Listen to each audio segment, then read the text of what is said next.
లేదంటే మా పార్టీలోకి వచ్చేయండి అంటున్నారు. కాబట్టి వస్తున్నారు. వాళ్ళు కోవట్లు ఎట్ట అవుతారు?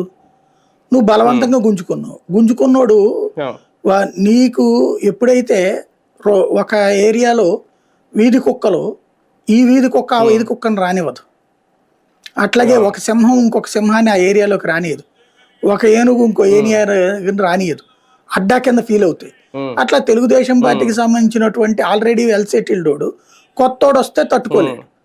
అలాగే కొత్తోడు ఏం కోరుకుంటాడు వచ్చినప్పుడు? తన ఆధిపత్యం కోరుకుంటాడు, లేదా తనకు ఒక గుర్తింపు కోరుకుంటాడు.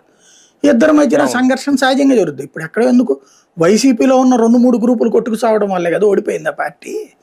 ఎవడికాడు నా సత్తా ఏంటో నా బలం ఏంటో జగన్కి తెలియాలని జగన్ని ఓడగొట్టారు వాళ్ళు ఓడిపోతూ. అట్లాగే ఇక్కడైనా ఉంటది బేసిక్గా.